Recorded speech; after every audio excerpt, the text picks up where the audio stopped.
What is up, though, Lions fans? It's your boy Chef.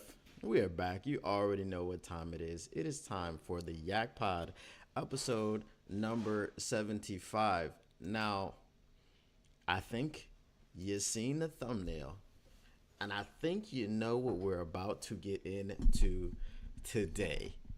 Um, we are going to be talking about the one and only Peter Bukowski. Now, um, before we jump into the Peter Bukowski business, we are going to talk a little bit about obviously the news of the day. Um, the Lions rookie mini camp has begun, and this is our first opportunity to get a look at people like Terrion Arnold. It was our first opportunity to get a look at Ennis Rakestraw, Sione Vaki, uh, Manu, all these people, right? Obviously, the biggest draws at the rookie minicap were Terrion Arnold and Ennis Rakestraw.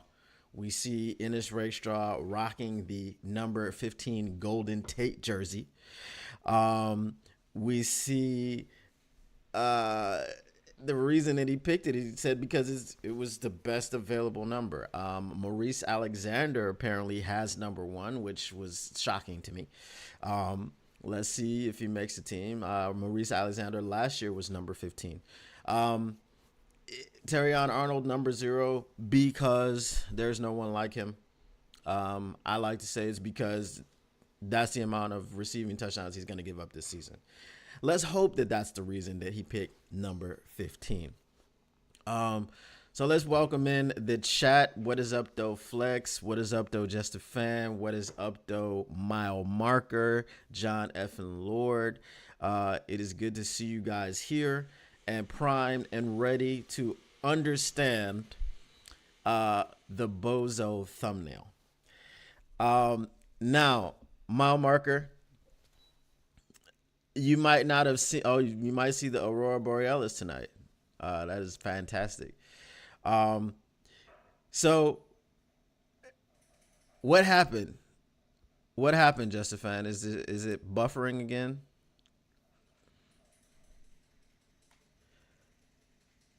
Dang, I changed the settings, all of that stuff. I did all of that stuff before we got started. So I don't know. I looked into the frame rate, everything yesterday, but I don't know. So again, I'll have to dive deeper into it over the weekend to try to make sure. My market says it's better tonight than it was last night. I know last night it was pretty bad. Yes, we've had 3 days of glitches, so I'm not sure, but I'll continue to try to tweak it and all of these different things. While the heavies were on, I was doing some tweaks behind the scenes, is trying to make sure, and it was actually good quality. I was getting excellent quality for most of the time, but now that I've started today, it's telling me that frame. Um, and I don't know, bro. I don't know. The only thing I could say maybe is to try to run it back about just maybe be like 1 or 2 minutes behind, and then uh you shouldn't see too much buffering. John Justin says bad down under internet. Actually, no, the internet is pretty good. Um, I'm going at right now. I'm going at about 300 down and 30 up. So again, it should be fine. Out. Right now, I'm getting the excellent connection thing. So hopefully, we'll see it if it can stay this way. Um,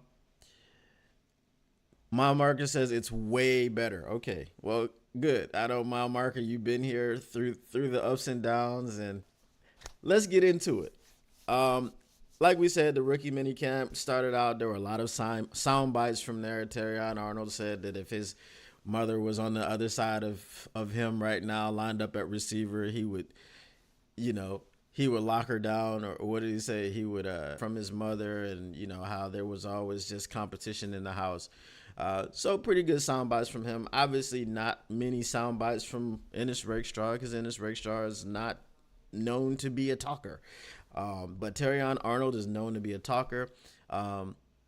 The great thing about Terrion Arnold is that he's just really, really excited to be a Detroit Lion. I'm pretty sure he is glad not to be with the coin flipping Las Vegas Raiders. So yes, all of those things are great. We saw how giant of a man Manu was. One thing that I did hear yesterday was that Hooker was supposed to be at the rookie minicamp, but obviously when the roster came out of who's going to be at the rookie minicamp, Hooker was not there.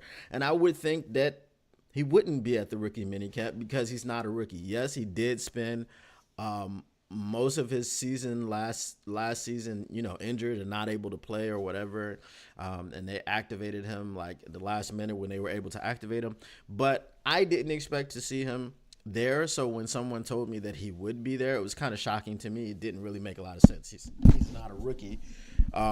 Yes, again, just like Jameson Williams, he missed most of his first season.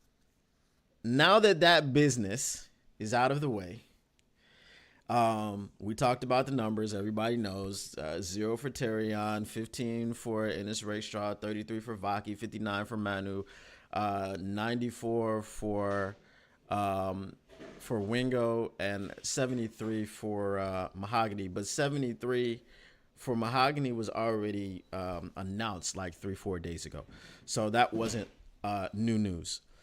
Anyway, if you hear some background and noise, don't worry about that. So let's get to it. Peter Bukowski. For those of you that watched, if you watch this man, Peter Bukowski, come on Woodward Sports, on the Woodward Heavyweights, and make an absolute clown of himself, you understand what the thumbnail is about. You understand why that thumbnail was created. Absolute cast. I think it's Locked On Packers, and I don't have a problem with you being a fan of another football team. If everyone was a fan of the same football team, it would be very, very boring. But you can't use stats that contradict not being, and I forget the advanced stat that he used because I'm not an advanced stat guy. I don't believe in stat arguments. Those of you like John F. and Lord and Justifan know that I have such a problem with another Woodward Sports guy in any context. Numbers do not tell all, and especially these advanced analytics do not tell all because they're very speculative. If we're getting into, what was it, expected yardage or something like that, if we're getting into expected yardage, so they're like, okay, if David Montgomery is expected to get you 4 yards and he gets you 3 yards, this makes him a bad running back, or this makes him average. If your line blocks 4 yards and you get 3 yards, well, as a former running back, I don't understand how that happens. I don't understand how your line blocks 4 yards for you. So you have a 4-yard path and you don't pick up 4 yards. So wait a minute. What did you do? Did you trip? Did you fall? Did you stumble? Did you drop the ball? Did you bobble the handoff? What was it that caused you to get less yards than what your line blocked? I don't understand that stat at all. But what he said was, okay, David Montgomery is just an average. If your line blocks you 4 yards, I'm gonna get you 5. And right after saying that, he changes to the number to 3. because I think he realized that whatever stat he was trying to use, and I'm not even going to try to remember the name of the stat. It was just that you're he's a guy that's going to get you 1 yard over the expected, and then he's a guy that's going to get you 1 yard but like under the expected, and then he like openly admits that he's not a David Montgomery fan. Cool. You don't have to be a David Montgomery fan. 4 yards, wide open space, and then you run for 3 yards because you forgot which way you were trying to run. I don't know. So he said he's always been a 5-yard guy when the line blocks for 4 yards. Now, it's worse when the guy who's making these statements is an NFC North fan, because David Montgomery's entire career in the NFL has been within the NFC North. He played for the Bears. Now he plays for the Lions. You've seen him twice a year, every year that he's been in the National Football League. So to not understand that, here's a stat. And I'm doing this based off of memory. David Montgomery is in the top 3, if he's not the top 1, of broken tackles, causing defenders to miss tackles since he's been in the league. That's not a just a guy type of stat. Okay? That tells you a lot. That's the kind of stat that tells you a lot about the player. Broken tackles, that's his own situation. He's running you over or he's making you miss. That's his own ability. That has nothing to do most of the time with someone else. If you are engaged with a lineman and you get one arm free and you reach over to a guy while the guy is pulling you across the other way, you're not expected to make that tackle. So it's not going to be a missed tackle. That's not what it's going to go. What a missed tackle will be is you being in open space with the running back and you having it doesn't have to be completely open field. It could be just off of the edge, just off of the tackle, just off of the guard, wherever he's coming through. If he's coming through the hole, if you're able to get 2 hands on that man and you don't bring him down, that is a missed tackle. If you're in open space and he breaks your ankles and you're reaching this way and you get a hand on his shoulder, that is a missed tackle. And that, coming from David Montgomery, means that David Montgomery makes a lot of people either miss or he puts enough force into that person to make that person fall over and not be able to make the tackle. David Montgomery has had big games against the Bears.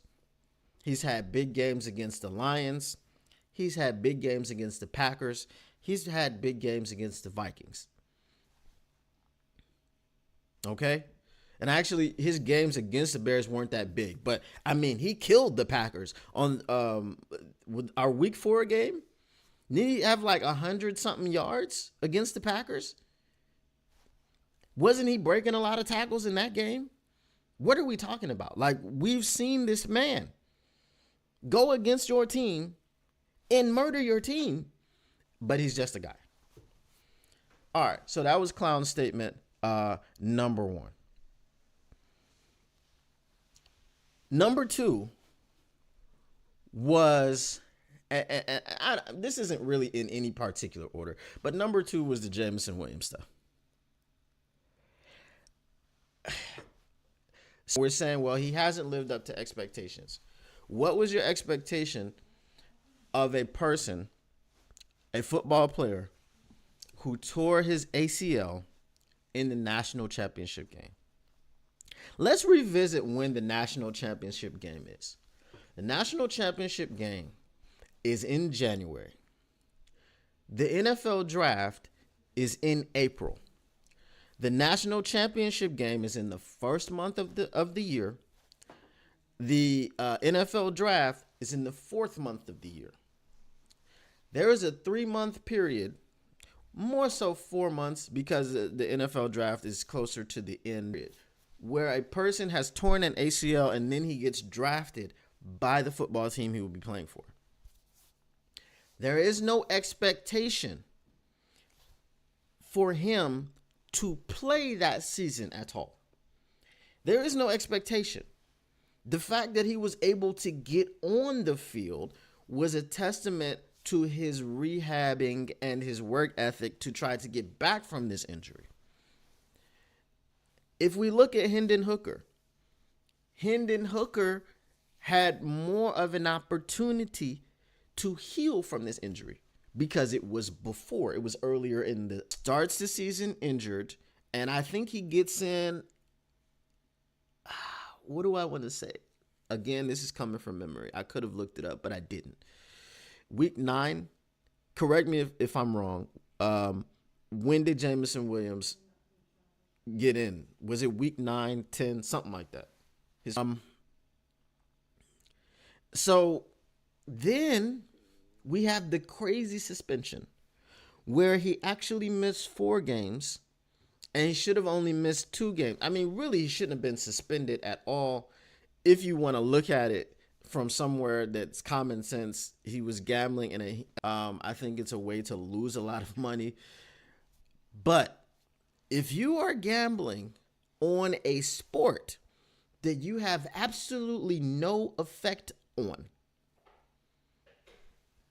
I don't see the problem.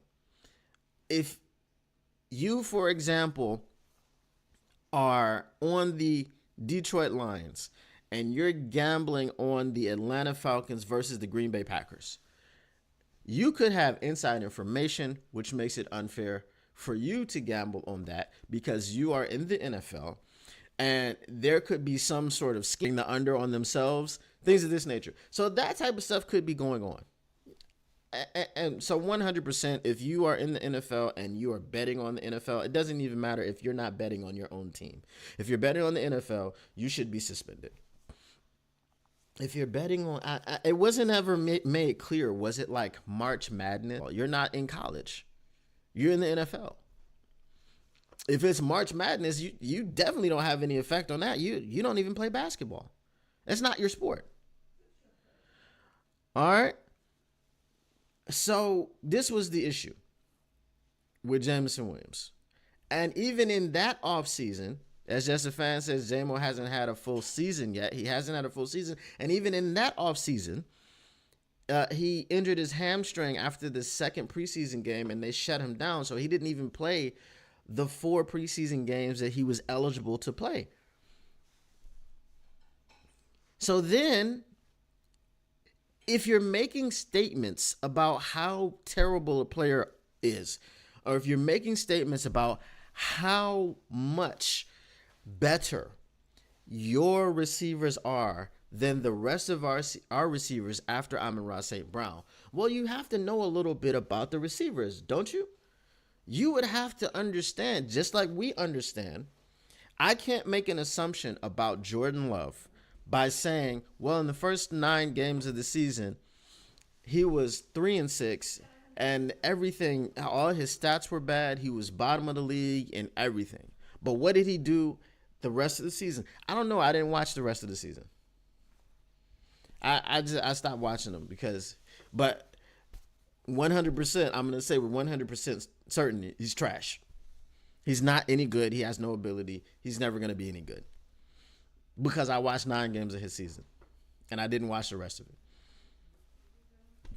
It just doesn't make any sense. So now, what did you see? And you're talking about, well, average. He didn't average more than 2 catches a game. He only had this, that, and third thing. The guy has 5 touchdowns. So if he had 24 receptions, he has 5 touchdowns. 2 of them are rushing. Imagine. Let's just extrapolate that out. Let's double his production and say he has 24 catches and 2 carries that went for touchdowns. Now he had, I think he had like 3 carries. Obviously, the Max Crosby experiment didn't go too well. I don't know who missed the block. I would have to go back and watch the game again. But But so now let's just take that out and let's just say we have a 26 touch sample size. And in 26 touches, he has 5 touchdowns. 26 touches times 2 is 52 touches and 10 touchdowns, right? We're going to triple his touches, and we're going to go to, we're at 52 right now, so then we're going to go to 78. 78 touches and 15 touchdowns. I don't know how you look, he's not any good or he won't be better than Romeo Doubs. And then was afraid. He was afraid to say that Romeo Doubs is the number 2 receiver and Jameson Williams, Romeo Doubs would have more yards than Jameson Williams. Now, if you are so high on the roster of the Green Bay Packers, why would you not just be like, it doesn't matter, just throw somebody out there? Because all of our receivers are better than yours. Christian Watson, Wicks, Reed, Dobbs, whoever you want. Anybody can get it. Everybody can get the smoke. J-Mo is not going to be better than any of those guys. So anyone that you want to bet, go right ahead. I'm getting the jersey anyway.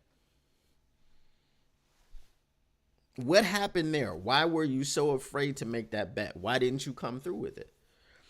Right? That's my question. I don't understand that. Okay?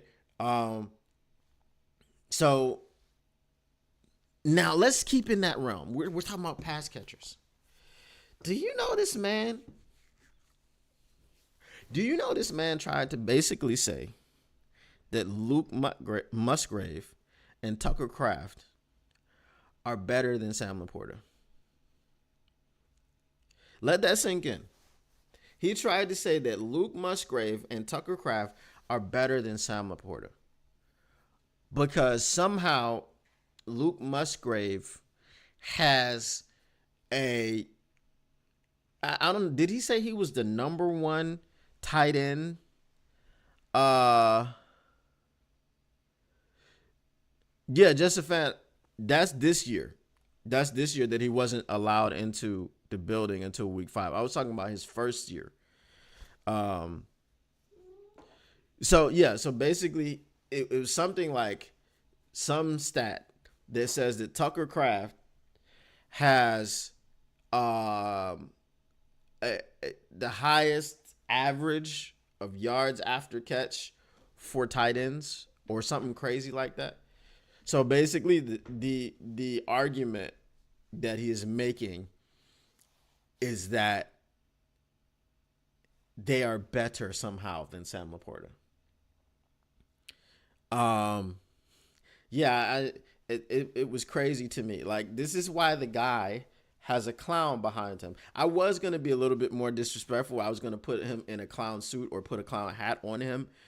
But I didn't. I can't get into any specifics, but there may be a time very soon where I'll have people like this on the podcast, and be able to talk to them in front of a larger audience. Stay tuned though. Stay tuned. So I was just kind of taken aback by, like, how are you making, who is Luke Musgrave? Who is Tucker Kraft? Sam Laporta. And they're like, well, because he was like, Sam Laporta had like 80 more touches in them and blah, blah, blah, blah. Sam Laporta he had of the NFL, Sam Laporta had the greatest season in rookie tight end modern history. Like Mike Ditka, that record is never going to be broken because the context of Mike Ditka's record is absolutely insane. 5 more games to break it. Yards and touchdowns, right? So if someone comes along next year, if Brock Bowers, we'll flip a coin. Is Brock Bowers going to have a better season than Sam Laporta? The breaking of the record needs context, just like the stats. My marker said he had more touches because he's far better. That's probably it. Okay, you get the players the ball who can do more with it, and you give them be the starting running back RB1 next season. So that was his other thing. There was another thing that he said that didn't make any sense. He was talking about DJ Reader and Aleem McNeil. Aleem McNeil is not as heavy as DJ Reader.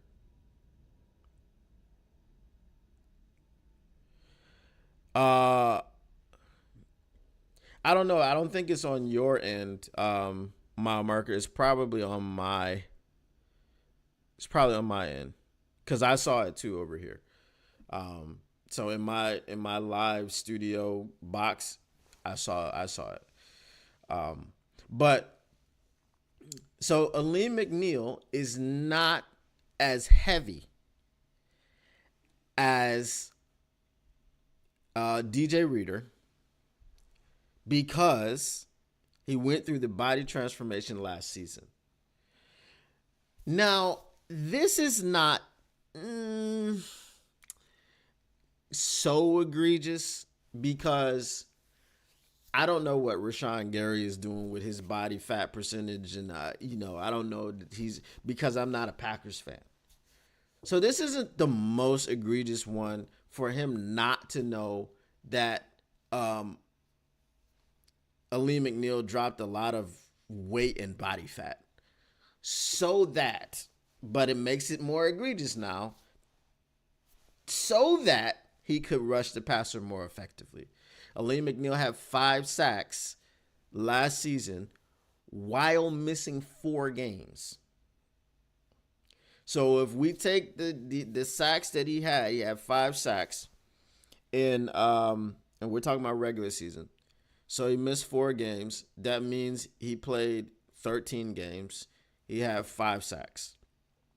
If you add 4 more games there, he's going to get 2, maybe 3 more sacks, depending on how the wind blows. So that again, so now I've made it less egregious, but now I'm going to make it more egregious because of the sack numbers that he did have and the amount. Because if you're a stat guy, so you have to know these things. You should know that he had 5 sacks in 13 games. You should know that he was the second best pass rusher on the Lions defensive line last season. You should know this, but you don't know it. All right. Did he say something else? Okay. This one, you guys, keep your socks on. Hold on to your seats. He said, and this is not an exact quote, but I'm going to say, and I quote. He said, and I quote, "The Lions offense is going to have a regression next season because I hope so." That was his whole aura. He didn't have any stats for that one. He had nothing to back it up. But the funny thing is, he says this while dismissing the argument that the 31 other teams have tape, a full year of tape on Jordan Love. He dismisses the tape argument. Okay? He dismisses the tape argument. He dismisses the way that analysis should work. Because now we have a full, how many games did they play? 19. They played 19 games, right? They won, they played 17 regular season games. They beat the crap out of the Cowboys in the playoffs. And then they almost pulled out the win against San Francisco 49ers, where Jordan Love threw an interception when he had all types of time, but he just tried to force it in somewhere, made a bad throw, and pretty much finished the game for the San Francisco 49ers. But now that we have 19 games of tape on Jordan Love, because remember, this was Jordan Love's first season. And I guess the Packers fans were saying, well, you know, he had to get on the receivers because they're young receivers. They were running the wrong routes and they weren't where they were supposed to be and blah, blah, blah, blah, blah. But when they did that, when they got on the same page, the offense was so much better. Okay, cool. But now we have at least 10 weeks of that offense being so much better. Okay, if we want to throw out the first 9 weeks and say, well, it was the fault of the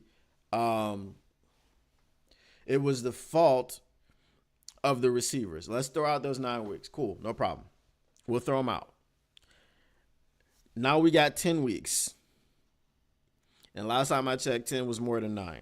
10 is a very decent sample size of this offense going ham.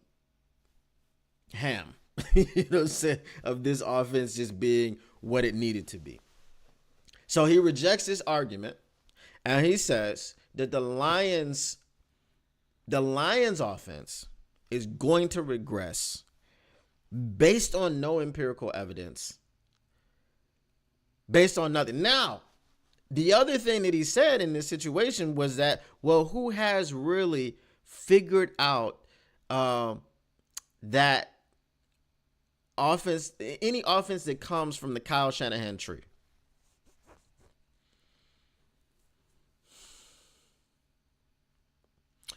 Who has figured out Ben Johnson's offense?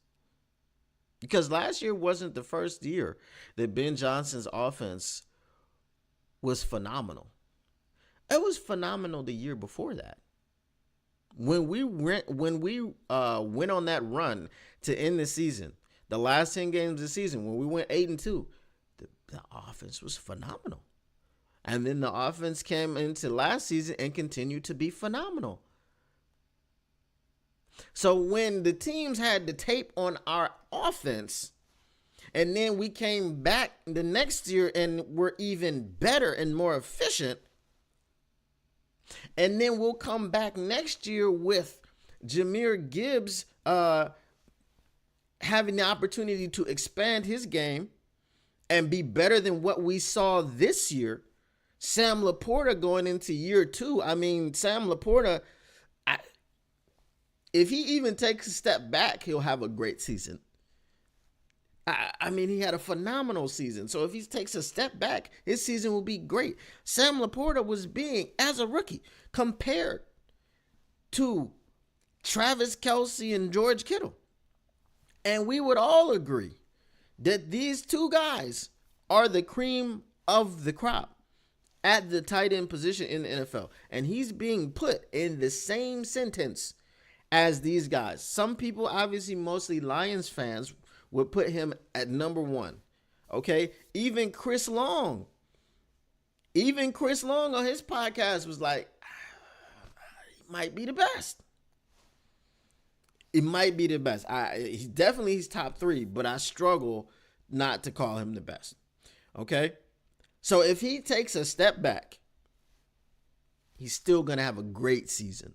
He would have to take 5 steps back to be in a sophomore slump, which is what a lot of people are saying. Like, oh, if anybody's going to have a sophomore slump, it's going to be Sam Laporta.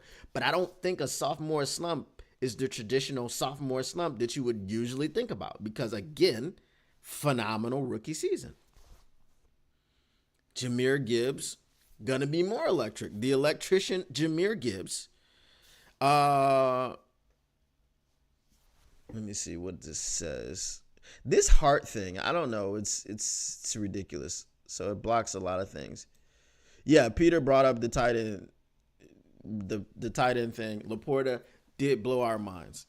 So again, the electrician Jahmyr Gibbs gonna be more electric and electrifying. And I believe that when Jahmyr Gibbs's game reaches its final form, right? When it reaches its final evolution, like Dragon Ball Z, you're going to see a very, very fast, quick, and explosive Le'Veon Bell. At Alabama, if you go back and look at his film, that was kind of specific to Le'Veon Bell. But he's so much faster than Le'Veon Bell. And he's so much more dynamic and explosive than Le'Veon Bell. So you're going, okay, we've got a dynamic and explosive Le'Veon Bell who now is going to get more touches. Remember, Jahmyr Gibbs wasn't even used all that much. He had a major run in the first game of the season against the Kansas City Chiefs. But he didn't even hit his stride until a game where we got blown out in, and he was forced to score a touchdown in that game. He accounted for the only points that we had in that game. Understand that. Amon-Ra St. Brown ain't going nowhere. We already know Amon-Ra St. Brown ain't going nowhere. He got that extension. And then Jameson Williams is expected by the head coach. The head coach has said he's probably never going to be the most hands catcher that we have. He's never going to be an elite hands catcher. That head coach now expects him wholeheartedly, gushingly speaking of him at the league meetings. Gushingly, glowingly speaking of him about having the opportunity to be the number 2 wide receiver on this football team, expecting him to be the number 2 wide receiver on this football team. But the offense is going to regress. Why? Trust me, bro. Just trust me. It's going to regress. This dude is like, he's very Mike Florio-esque. Very Mike Florio-esque. How did you come to this point? How did you come to whatever it is that you came to? Again, it's just a fan of another team being a fan of another team. Because none of these stats that he's bringing, none of this analysis that he's bringing about the Detroit Lions roster makes any sense. If you can sit here and tell me, I just personally believe that Jordan Love is a better quarterback than Jared Goff based on what I saw last year, and then based on his skill set, his physical ability, right? He adds some things to the game that Jared Goff just doesn't have. If you sat there and gave that type of analysis, then it would have made more sense because it's rooted in truth. It's rooted in things that can be than Jared Goff. I do not believe that. But if you were if you wanted to make an argument based on things that can be seen, I wouldn't hate it. If you could make an argument on Jameson Williams, then I would just say, well, you stopped watching football after his 3rd or 4th game of the season. But you would have had some reason to say, as ill-informed as you would have been, you would have had some reason to say that Jameson Williams is a bust and he won't produce because you admittedly stopped watching football. I would respect your willful ignorance. I can tell you right now, I don't know about Jaden Reed's stats. I don't know how many catches. You know what I would do? If I was sitting up here telling you that Jaden Reed was garbage, I would have looked up Jaden Reed's stats, and not only would I have looked up his stats, I would have watched some film on Jaden Reed. Because I can't definitively tell you that Jaden Reed is not any good. And here's why. I can tell you that while Jordan Love had a very good second half of the season, I believe, based off of what we've seen in the past, when someone bursts onto the scene and then there's a full year of tape on that person and then they come back down to earth. Now, that doesn't mean that they come back down to earth and they crash. But if they're up here, they're going to regress to the mean, which is here. Okay? Again, this is coming back down to earth and crashing. This is where they were. When you get the tape, they regress to the mean. Now, what is Jordan Love's mean? Is Jordan Love's mean better than Jared Goff? I don't think so. And we're making these arguments about Jared Goff because we've seen Jared Goff do what he has done for a number of years. He has played in Detroit for 3 years. The first year and a half were awful. Very, very bad. Awful. Terrible. But this trajectory that he's been on, which is going to lead him to be paid once he accepts the deal, $55 million a year. That's what we're looking at. We've seen the development and the growth over the years. Jared Goff, we already knew what we don't actually know what Jared Goff's mean is.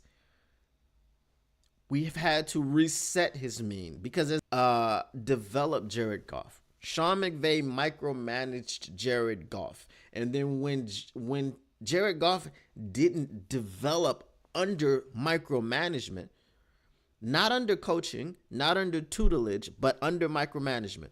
When Jared Goff didn't develop under that, which who does, he needed to move off of him.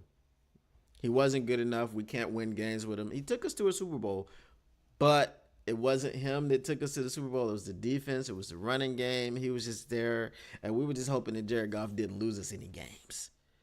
So, and then we called up Matthew Stafford, and we were like, hey, you guys just got a new regime in there again. You don't really want to do all that, do you? Listen, meet me in Cabo. We'll talk about it.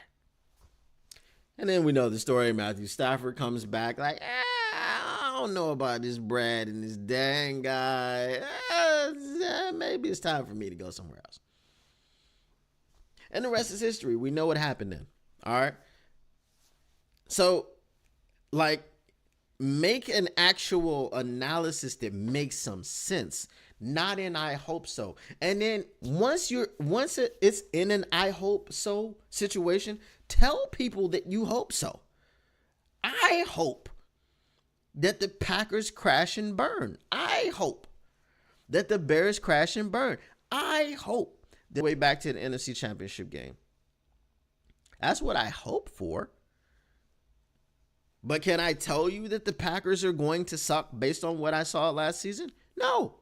Can I tell you definitively that the Bears are going to suck based off of the offseason that they've had? No. McCarthy, the fact that he was in an offense that didn't ask him to use his entire skill set. I don't know what his entire skill set is. Can I tell you he's going to suck and he's not going to be an NFL quarterback? No. I can't tell you that because I don't know enough throwing the out route, especially the deep out route. I do know that. But you know what you do when you have a quarterback, especially a rookie who's bad at a certain route? You don't ask him to throw it.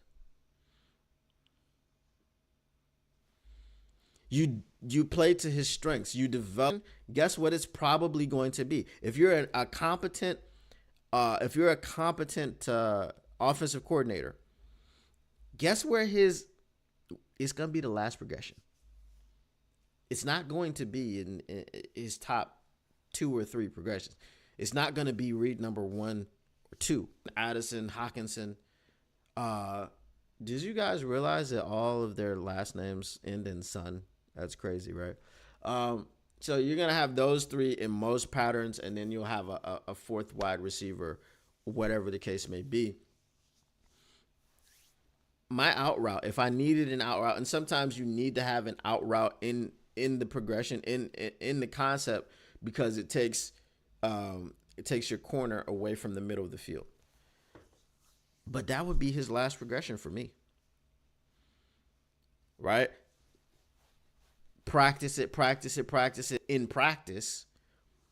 But that's going to be his last, unless the receiver has hit the out route and in his break, the corner that was covering him fell down.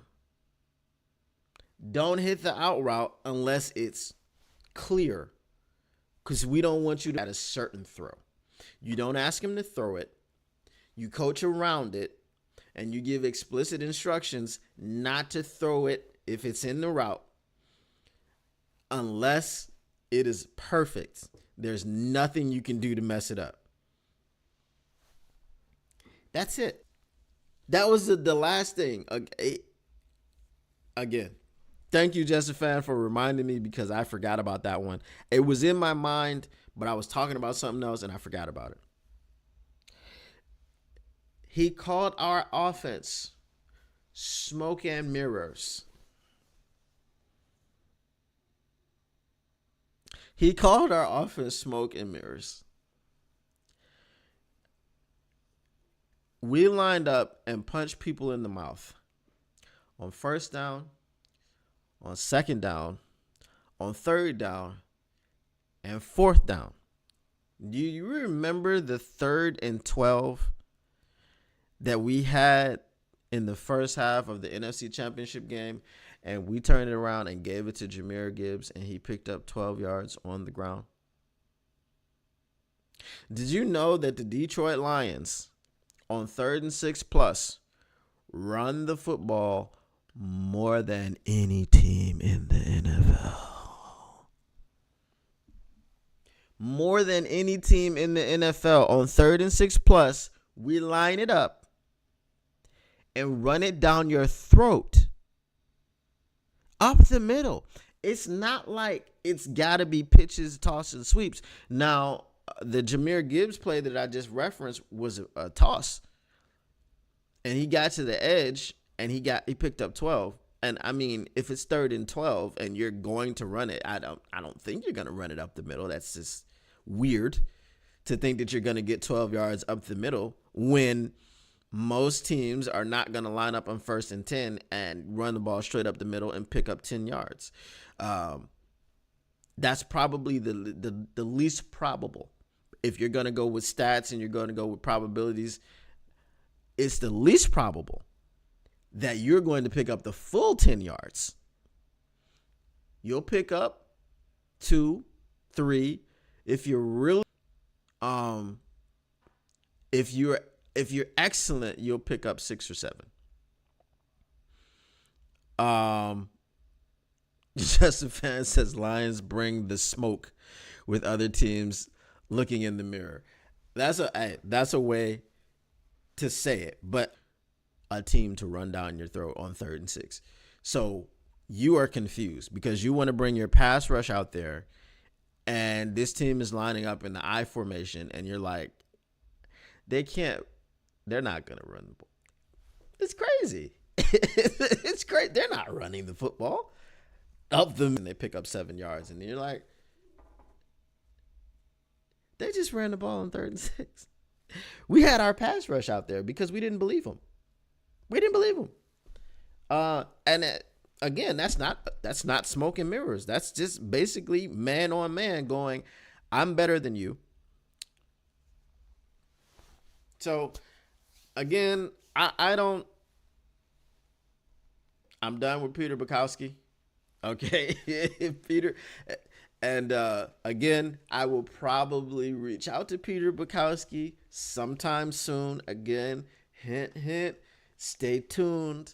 Hopefully a big announcement is coming within the next week or so. I can't get into any specifics, but once it happens, you guys will know. And hopefully I'll be in front of more faces, be in more places and things of that nature. But for my loyal listeners, for Mile Marker, for Just a Fan, for John F. and Laura, for Flex. We didn't see David here today, so I wonder what was going on with David. But hopefully we'll see him again next week. Guys, share on the way in. I'm not going to tell you to subscribe because I know you're already subscribed, right? But share it on the way in. If you didn't share it, share it on the way out. If you didn't share it on the way in, smash the like button on the way out. If you didn't smash it on the way in, if you did those things, I really appreciate you. And of course, it just helps get the algorithm on my side. It gets me in front of other Lions fans who are not SOL fans, who are not closeted Packer fans. You know, the type of people that we are. But again, guys, appreciate you. I'm glad, Mile Marker, you enjoyed the show. I just keep coming back. I'm glad you guys are sticking with me through these technical difficulties.